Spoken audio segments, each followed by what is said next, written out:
Hello सकल के good morning and again welcome back to my channel beauty enhance by Shreya. This is me your Shreya and welcome back to another exciting video guys. तो তোমরা কি আমার পুজো সিরিজের last তিনটে look যেগুলো আমি অলরেডি শেয়ার করে রেখেছি সেগুলো দেখেছো? দেখলে তোমাদের কোন লুকটা সবথেকে বেশি ভালো লাগলো সেটা অবশ্যই জানিও। আর যারা এখনো দেখোনি তারা কিন্তু অবশ্যই আমার চ্যানেলে গিয়ে ওই ভিডিওগুলো দেখে আসতে পারো। তো আজকে আমি আমার পুজো সিরিজের ফোর্থ লুকটা তোমাদের সাথে শেয়ার করব। আর আজকে আমি এই লুকটা ক্রিয়েট করছি বেসিক্যালি অষ্টমীর জন্য। তোমরা চাইলে দশমীর দিন অথবা লক্ষ্মী পুজোর দিনও কিন্তু এই লুকটাকে ইজিলি ক্যারি করতে পারো। আশা করি তোমাদের এই লুকটা ভালো লাগবে। তো চলো আর দেরি না করে আমরা ডিরেক্ট জাম্প করি ভিডিওতে। তো আজকে আমি আমার স্কিন কেয়ার অলরেডি করে রেখেছিলাম, তাই জন্য ডিরেক্ট চলে এসেছি প্রাইমারে। তো আমি এখানে এনভাইবের প্রাইমার ইউজ করছি আমার ফেসে আর নেকে ভালো করে এটাকে ডট ডট করে অ্যাপ্লাই করে নিয়ে দেন আমি এটাকে ভালো করে ব্লেন্ড করে নেব। আর ব্লেন্ড করে নেওয়ার পর একটু ড্যাব ড্যাব করে নেবে, তাহলে পোর্সগুলো আরও ভালো করে ফিল ইন হয়ে যাবে। তো আমি নেকেও একটু অ্যাপ্লাই করি, যেহেতু সেখানে আমি ফাউন্ডেশন অ্যাপ্লাই করি সেই জন্য। দেন আমি অ্যাপ্লাই করছি মেবলিনের এই ফিটমি ফাউন্ডেশনটাকে আর ডট ডট করে আমার পুরো ফেসে আর নেকে এটাকে ভালো করে অ্যাপ্লাই করে নিতে হবে।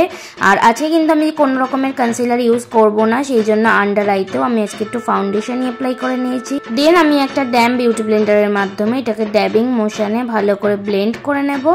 আর তোমরা যদি কনসিলার অ্যাপ্লাই করতে চাও তাহলে সেক্ষেত্রে তোমরা কিন্তু কনসিলারও অ্যাপ্লাই করতে পারো। আমার আজকে মনে হলো যে কনসিলারটা না অ্যাপ্লাই করলেও হবে, তাই আমি কনসিলারটাকে স্কিপ করে গেছি। তারপরে আমি আজকে বেকিং করে নিচ্ছি। আর যেহেতু এটা ডে টাইমের লুক সেই জন্য আমি যতটা পেরেছি ফেসে কম প্রোডাক্ট লেয়ার আপ করেছি। আর তোমরা তো দেখলেই যে আমি কতটা কম অ্যামাউন্টে ফাউন্ডেশনও ফেসের উপর অ্যাপ্লাই করেছি। এনিওয়ে তারপরে আমি কিন্তু আমার আইব্রোটাকে ডিফাইন করে নেব ব্লু হেভেনের আইব্রো ডিফাইনার দিয়ে। আর তারপরে আমি একটা স্পুলির সাহায্যে এটাকে ভালো করে কম করে নেব। অ্যান্ড দেন আমি আমার ফেসের এক্সেস পাউডারটাকে ডাস্ট অফ করে দেব। আর বাচিবুচি প্রোডাক্টটাকে আমি আমার পুরো ফেসে আর নেকে ভালো করে অ্যাপ্লাই করে নেব। আর এই সময় আমি কিন্তু গান করছিলাম। কি গান করছিলাম তোমরা যদি বুঝতে পেরে থাকো তাহলে কিন্তু অবশ্যই কমেন্টে লিখে জানিও। আমার ভিডিও শ্যুট করতে করতে গান শুনতে ভীষণ ভালো লাগে। এনিওয়ে তারপরে আমি ইউজ করে নেব এই কন্ট্রোরটা। আর আমি কন্ট্রোরটা তো জানোই এই সুইস বিউটি প্যালেটটা থেকে ইউজ করে থাকি। তো এই সুইস বিউটির প্যালেটটা থেকে আমি কন্ট্রোরটাকে আমার ফেসের ইউজুয়াল পয়েন্টগুলোতে যেখানে যেখানে আমার কন্ট্রোর করার দরকার আছে সেখানে সেখানে অ্যাপ্লাই করে নেব। আর নোজটাকেও কিন্তু একেবারেই স্কিপ করব না। দেন আমি সুইস বিউটি প্যালেট থেকে এই চকলেটি ব্রাউনি শেডটাকে নিয়ে অ্যাজ আ ব্লাশ আজকে ইউজ করব। আর এটা কিন্তু ব্লাশ হিসাবে ইউজ করলে প্রচণ্ড ভালো লাগে দেখতে। আমি আগেও বহুবার করেছি, বাট অন ক্যামেরা সেভাবে হয়তো করা হয়নি, তাই আজকে তোমাদের সাথেও এটা শেয়ার করলাম। আর তারপরে একটা বিউটি ব্লেন্ডার নিয়ে এটাকে ভালো করে ড্যাপ করে নিয়েছি যাতে দেখতে ন্যাচারাল ন্যাচারাল লাগে।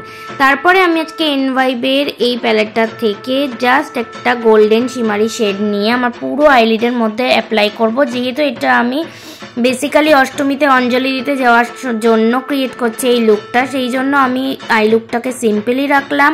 দেন আমি কিন্তু একটা উইং লাইনার ড্র করে নিয়েছি সুগারের এই আইলাইনারটা দিয়ে। আর আজকে কিন্তু আমি একটা কাজলও অ্যাপ্লাই করব ফ্রম এনভাইবে। আর আজকে কাজলটা যদি আমি অ্যাপ্লাই না করতাম একজন বাঙালি হয়ে তাহলে হয়তো দুর্গা ঠাকুর আমার অঞ্জলিটাই নিত না। যাই হোক, জোকস অ্যাপার্ট। তো তারপরে কিন্তু আমি একটা ব্রাউনি শেড নিয়ে আমার লোয়ার ল্যাশ লাইনের মধ্যে এইভাবে অ্যাপ্লাই করে নেব, তাহলে আমার কাজলটা স্মাচ করবে না। তোমরাও কিন্তু কাজল অ্যাপ্লাই করলে এরকমভাবে এটাকে স্মাচ প্রুফ বানাতে পারো। দেন আমি এনভাইবের এই মাস্কারাটাকে ইউজ করে নেব আমার আপার ল্যাশে আর লোয়ার ল্যাশে। আর মাস্কারাটাকে দিয়ে কিন্তু ভালো করে কোট করে নেবে, তাহলে ল্যাশগুলো দেখতে অনেক বেশি সুন্দর লাগে। তারপরে আমি একটা লিপ লাইনার নিয়ে নিয়েছি আর আমার লিপটাকে এটা দিয়ে ভালো করে ড্র করে নেব।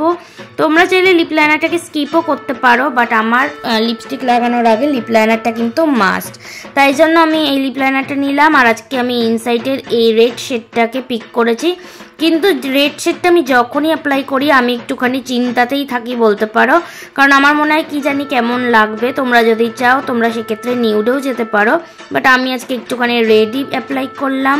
তো কেমন লাগছে লিপ শেডটা আমার উপরে সেটা কিন্তু কমেন্টে লিখে জানাতে একদম ভুলো না। তারপরে আমি এই সুইস বিউটির ফিক্সারটা দিয়ে আমার ফেসটাকে ভালো করে সেট করে নেব। আর আমি কিন্তু এইভাবেই বিউটি ব্লেন্ডারের মধ্যে মেকআপ ফিক্সারটাকে নিয়ে দেন আমি মেকআপটাকে সেট করে নিই। আর আমি এখন কিন্তু একদমই রেডি। আর চলো এবার দেখে নিই আমার ফাইনাল লুকটাকে। তো this is my absolute final finish লুকটা তোমাদের কেমন লাগলো কমেন্টে লিখে জানাতে একদম ভুলো না। ভিডিওটা ভালো লাগলে একটা লাইক করে দিও, শেয়ার করে নিও ফ্রেন্ডস আর ফ্যামিলির সাথে, আর অবশ্যই সাবস্ক্রাইব করে আমার চ্যানেলের পাশে থেকো। আর হ্যাঁ, লুকটা কেমন লাগলো আর আমার পূজা সিরিজের কোন লুকটা তোমাদের সব থেকে বেশি ভালো লেগেছে সেটা জানাতে কিন্তু একদম ভুলো না।